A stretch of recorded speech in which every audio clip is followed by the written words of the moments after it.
Terima kasih Anda masih bersama kami. Bagi Anda yang baru saja bergabung, kami hadirkan kembali 3 berita utama hari ini. Berikan efek jera kepada supporter, polisi didesak mengusut tuntas kasus penyerangan bus rombongan pemain Persis Solo yang terjadi di Tangerang, Banten.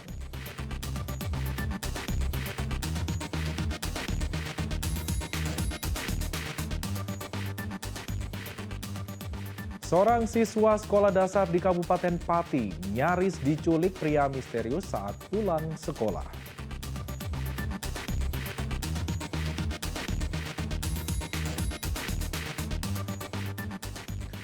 Sumur kuno peninggalan masa Mataram kuno ditemukan di Klaten.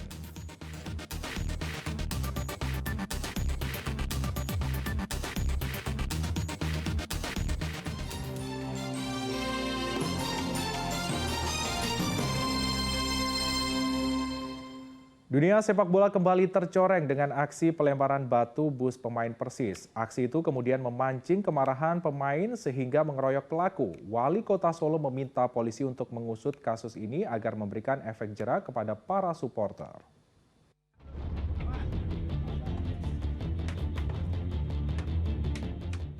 Aksi tidak terpuji kembali diperlihatkan para supporter bola tanah air.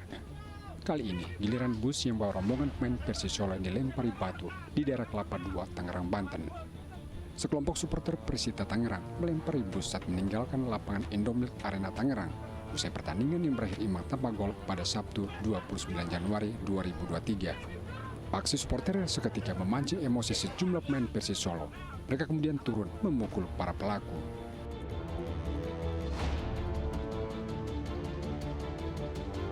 Wali Kota Solo meminta polisi mengusut tuntas kasus ini, baik pelaku maupun pemain Persis Solo agar memberikan efek cerah. Gibran minta para pemain Persis Solo juga bisa bekerja sama dengan polisi dengan memenuhi panggilan. Intinya ini memang harus ada tindakan tegas. Kalau dibiarkan nanti akan ada terus seperti itu. Tidak akan pernah berhenti. Tindakan tegas maksudnya gimana? Maksudnya gimana? Ada orang yang ditersangkakan. Dari pihak klubnya, pihak manapun yang terlibat. kan dari PT. Humas Persis Solo, Brian Barcelona melalui hubungan telepon mengatakan tindakan para pemainnya sebagai upaya membela diri karena para pelaku terus menyerang. Saat ini Polres Tangerang Selatan telah menangkap sejumlah pelaku pelemparan batu. Heri Prasetyo melaporkan dari Kota Solo. Seorang siswi sekolah dasar di Kecamatan Margorejo, Kabupaten Pati nyaris diculik orang tak dikenal. Beruntung warga sekitar melihat gelagat pelaku sehingga korban pun selamat. Siswa berinisial NZ, siswa SD Negeri 2 Langenharjo di Kecamatan Margorejo Pati, masih bisa beraktivitas seperti siswa lainnya pada Senin siang. Ia mengikuti proses belajar mengajar bersama para siswa lainnya. NZ nyaris menjadi korban penculikan orang tak dikenal pada hari Sabtu lalu. Ia mengaku dihampiri seorang pria saat pulang sekolah. Pria itu mengajaknya ikut pergi dengan iming-iming uang sebesar Rp200.000. Beruntung warga sekitar melihat gelagat pelaku sehingga bisa mencegah korban mengikuti pria misterius itu. Pihak sekolah berupaya mengantisipasi aksi penculikan para siswa dengan minta orang tua menjemput anak mereka saat pulang sekolah. Mengantisipasi agar kiranya di grup-grup WA kelas, guru kelas diantisipasi supaya diupayakan bisa menjemput yang pertama. Yang kedua, guru kelas juga harus mendampingi keluar sampai pintu gerbang sampai benar-benar anak itu aman pulang ke rumah. Tadi sudah. Pihak sekolah juga berencana memasang kamera pengawas untuk mengantisipasi tindak kejahatan terhadap para siswa. Polisi sejauh ini masih menelusuri dugaan percobaan penculikan siswa sekolah dasar itu. Arif Nur melaporkan dari Kabupaten Pati. Rusaknya jalan membuat sebuah truk bermuatan kayu jati terguling di Kabupaten Pati. Tak ada anggaran perbaikan, jadi alasan jalan rusak tak kunjung diperbaiki.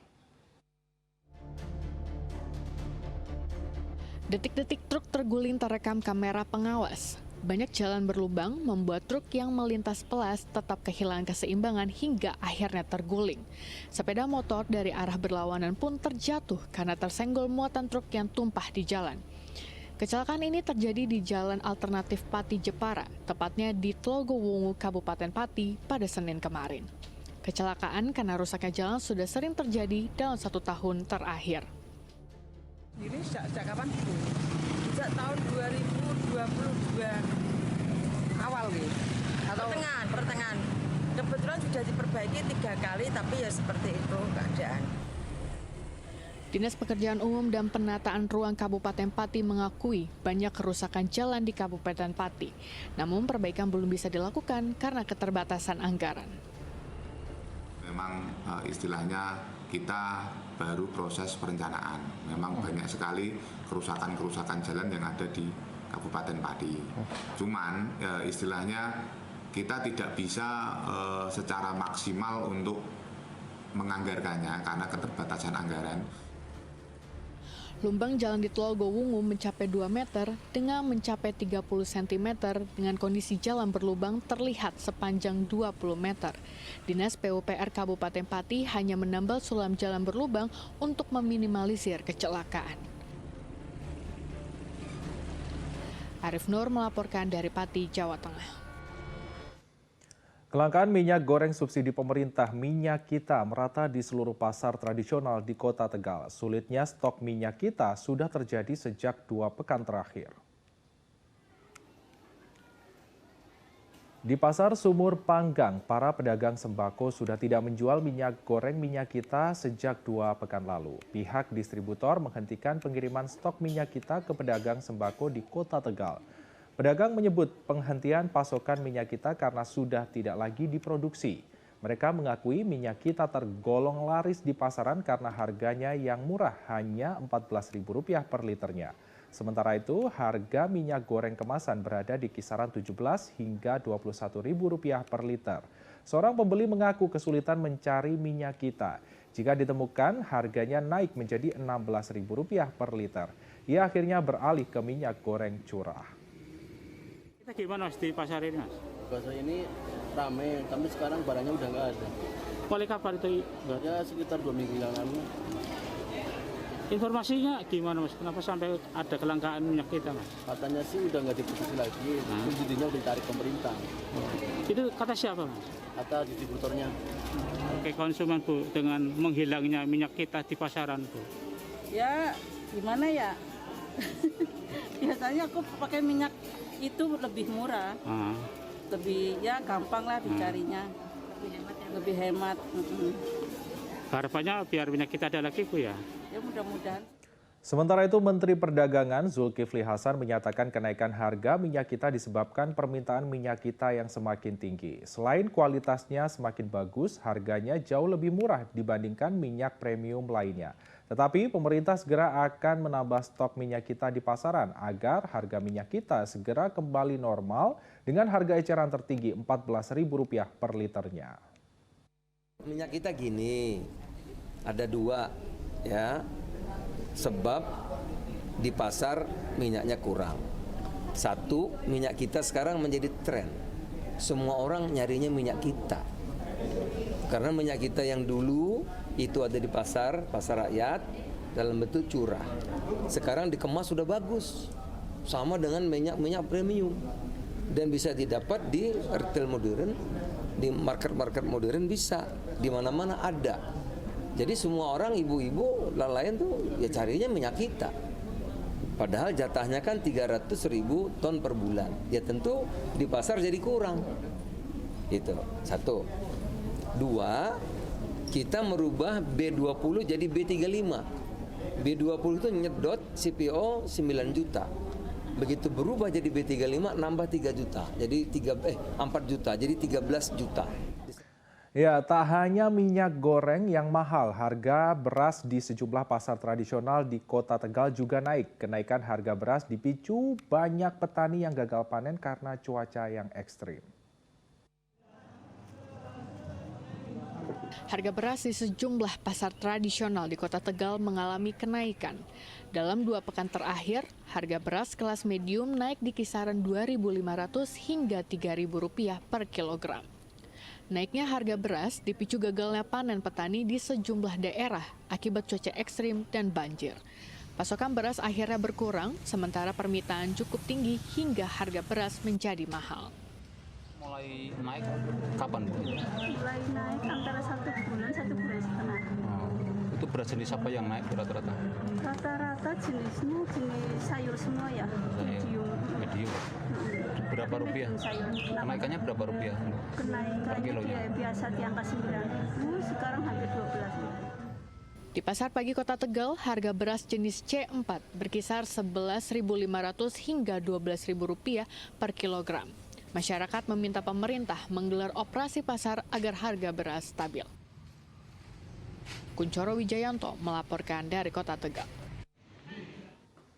Untuk mencegah kerusakan saat operasional, Kapolres Salatiga memeriksa kendaraan dinas hingga senjata milik anggotanya. Pemeriksaan itu untuk menghindari penyalahgunaan operasional kendaraan dan senjata dinas.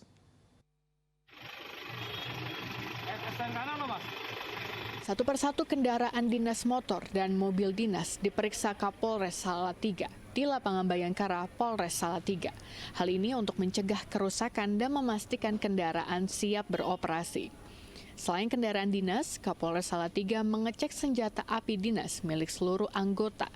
Tujuannya untuk memastikan kesesuaian senpi sesuai bukti kelengkapan administrasi pemegang senpi serta memastikan kondisi senpi berfungsi dengan baik.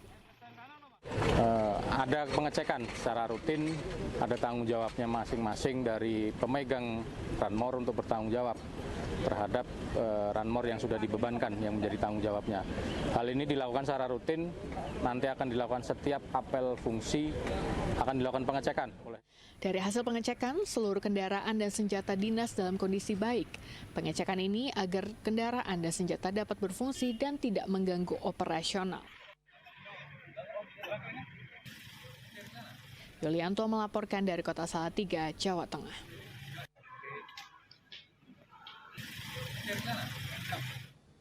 Kita beralih ke informasi lain. Badan Riset dan Inovasi Nasional atau BRIN mengecek temuan sumur kuno di Kabupaten Klaten. Diduga sumur kuno yang ditemukan merupakan peninggalan masa Mataram kuno pada abad 9 atau 10 Masehi.